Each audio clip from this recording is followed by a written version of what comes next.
Kini sekolah menjadi tempat mereka saling bertemu.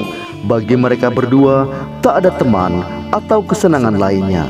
Dunia kini hanyalah milik Kais dan Laila. Menyelusuri jalan-jalan untuk mencari kekasihnya dengan memanggil-manggil namanya. Laila, Laila,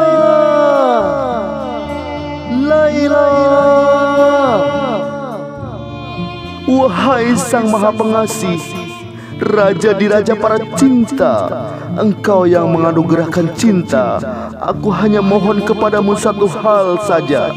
Tinggikanlah cintaku sedemikian rupa, sehingga sekalipun aku binasa, cintaku dan kekasihku akan tetap hidup. Banyak orang berkesimpulan bahwa Majnun dibunuh oleh binatang-binatang gurun Sahara. Ia bagai hilang di telan bumi. Suatu hari, seorang musafir melewati reruntuhan bangunan itu dan melihat ada sosok aneh yang duduk di salah sebuah tembok yang hancur. Orang aneh dengan rambut panjang hingga ke bahu, jenggotnya panjang dan acak-acakan, bajunya compang-camping dan kumal. Ketika sang musafir mengucapkan salam, orang aneh tersebut tidak menjawab. Lantas sang musafir mendekatinya. Ia melihat ada seekor serigala tidur di kaki orang aneh tersebut. "Shh, jangan bangunkan sahabatku." Kemudian ia mengendarkan pandangan ke arah kejauhan. Sang musafir pun duduk di situ dengan tenang. Ia menunggu dan ingin tahu apa yang akan terjadi. Akhirnya orang aneh itu berbicara. Segera saja ia pun tahu bahwa ini adalah Majnun yang terkenal itu, yang dengan berbagai macam perilaku anehnya dan dibicarakan orang di seluruh jazirah Arab. Tampaknya Majnun tidak kesulitan menyesuaikan diri dengan kehidupan dengan binatang-binatang buas dan liar. Dalam kenyataannya, dia sudah menyesuaikan diri dengan sangat baik, sehingga lumrah-lumrah saja melihat dirinya sebagai bagian dari kehidupan liar dan buas itu. Berbagai macam binatang tertarik kepadanya karena secara naluri mengetahui bahwa Majnun tidak akan mencelakakan mereka. Bahkan binatang-binatang buas seperti serigala sekalipun percaya pada kebaikan dan kasih sayang Majnun. Sang musafir itu mendengarkan Majnun melantunkan berbagai kidung pujiannya pada Laila. Lalu sang musafir itu memberikan sepotong roti kepada Majnun. Kemudian sang musafir itu pergi dan melanjutkan perjalanannya. Ketika tiba di desa Majnun, ia menuturkan kisahnya pada orang-orang. Akhirnya sang kepala suku, ayah Majnun, mendengar berita itu.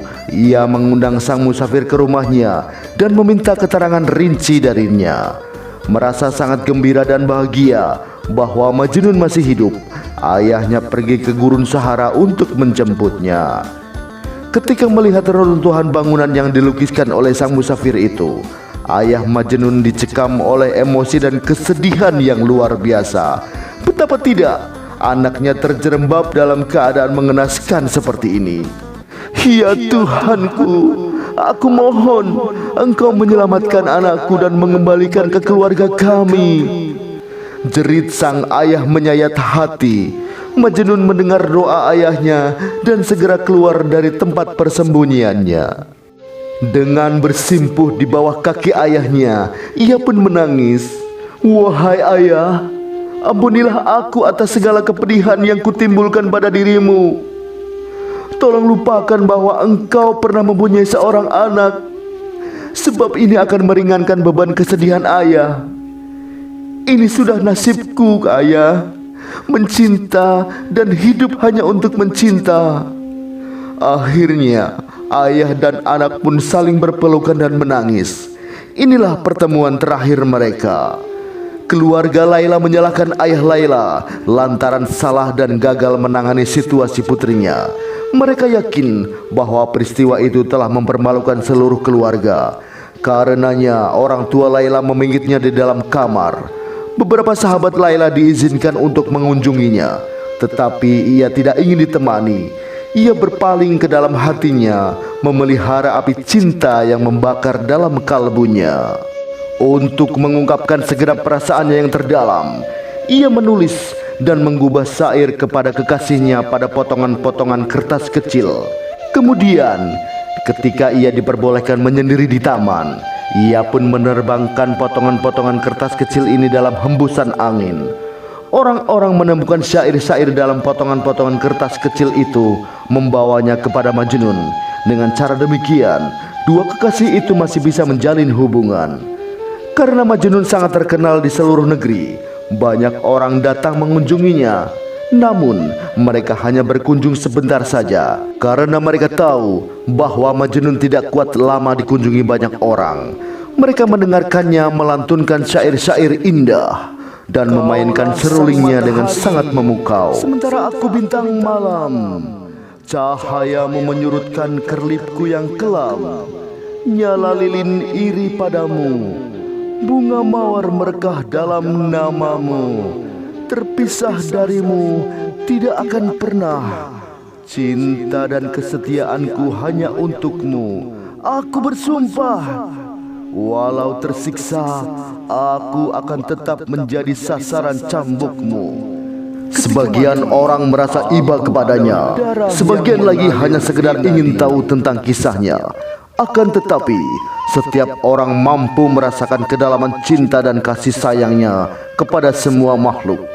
Salah seorang dari pengunjung itu adalah seorang ksatria gagah berani bernama Amar, yang berjumpa dengan Majnun dalam perjalanannya menuju Mekah. Meskipun ia sudah mendengar kisah cinta yang sangat terkenal itu di kotanya, ia ingin sekali mendengarnya dari mulut Majnun sendiri. Drama kisah tragis itu membuatnya sedemikian pilu dan sedih, sehingga ia bersumpah dan bertekad melakukan apa saja yang mungkin untuk mempersatukan dua kekasih itu, meskipun ini berarti menghancurkan orang-orang yang menghalanginya. Ketika Amir kembali ke kota kelahirannya, ia pun menghimpun pasukannya. Pasukan ini berangkat menuju desa Laila dan menggempur suku di sana tanpa ampun. Banyak orang yang terbunuh atau terluka.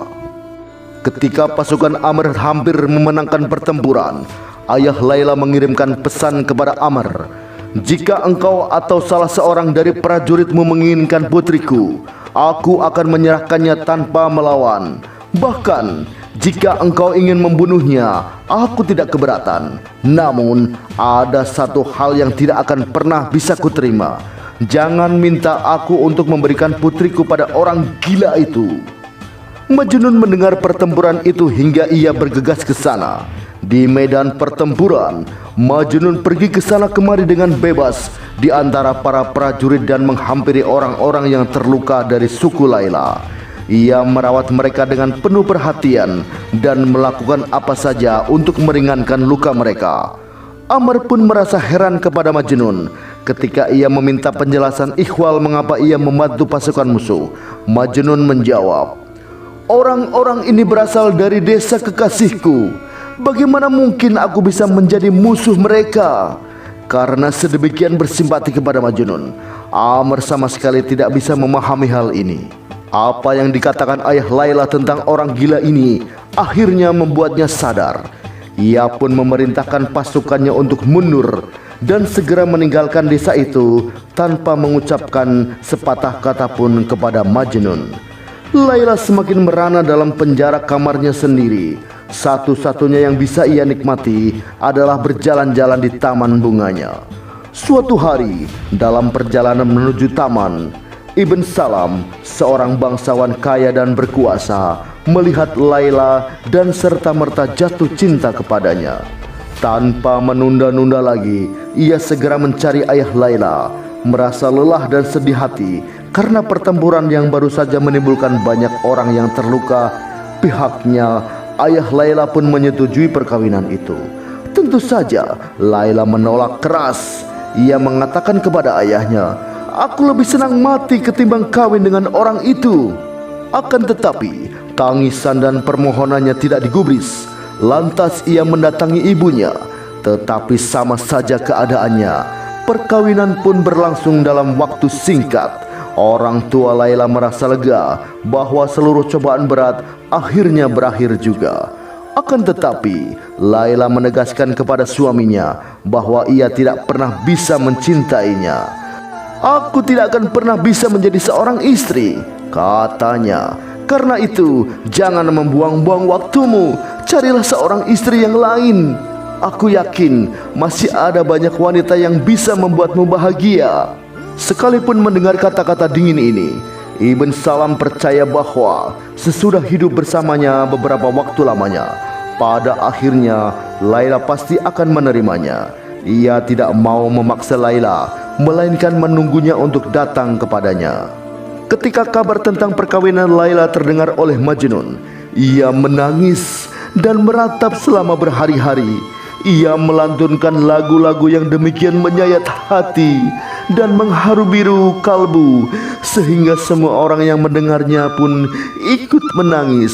Derita dan kepedihannya begitu berat, sehingga binatang-binatang yang berkumpul di sekelilingnya pun turut bersedih. Namun, kesedihannya ini tak berlangsung lama, sebab tiba-tiba Majnun merasakan kedamaian dan ketenangan batin yang aneh. Seolah-olah tak terjadi apa-apa. Ia pun terus tinggal di reruntuhan itu. Perasaannya kepada Laila tidak akan berubah dan malah menjadi semakin lebih dalam lagi. Dengan penuh ketulusan, Majnun menyampaikan ucapan selamat kepada Laila atas perkawinannya. Semoga kalian berdua selalu berbahagia di dunia ini. Aku hanya meminta satu hal sebagai tanda cintamu. Janganlah pernah lupa bahwa ada seseorang yang meskipun tubuhnya hancur berkeping-keping, hanya akan memanggil-manggil namamu, Laila. Sebagai jawabannya, Laila mengirimkan sebuah anting-anting sebagai tanda pengabdian tradisional. Dalam surat yang disertakannya, ia mengatakan, "Dalam hidupku, aku tidak bisa melupakanmu barang sesaat pun. Kupendam cintaku demikian lama tanpa mampu menceritakannya kepada siapapun. Engkau memaklumkan cintamu ke seluruh dunia, sementara aku membakarnya di dalam hatiku, dan engkau membakar segala sesuatu yang ada di sekelilingmu. Kini aku harus menghabiskan hidupku dengan seseorang, padahal segenap jiwaku menjadi milik orang lain.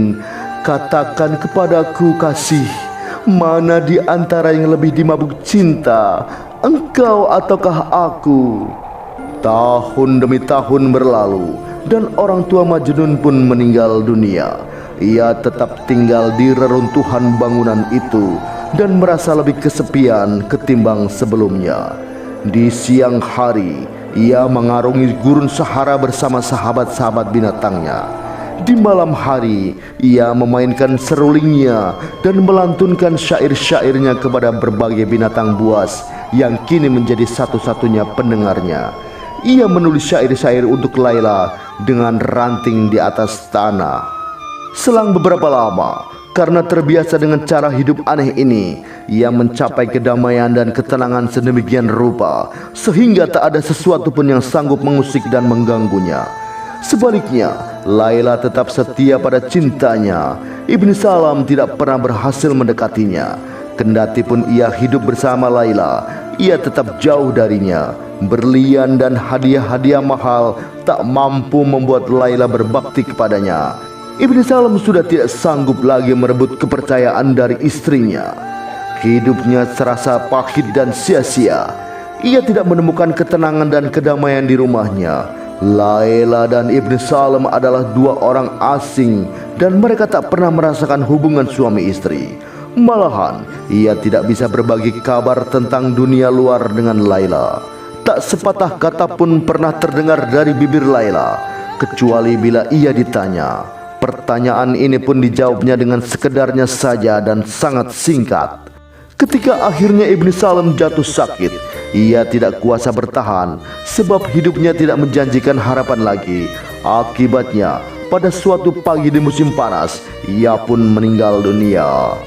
Kematian suaminya tampaknya makin mengaduk-aduk perasaan Laila.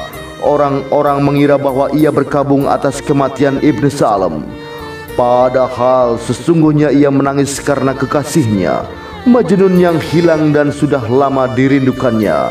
Selama bertahun-tahun, ia menampakkan wajah tenang, acuh tak acuh, dan hanya sekali saja ia menangis. Kini, ia menangis keras dan lama atas perpisahannya dengan kekasih satu-satunya.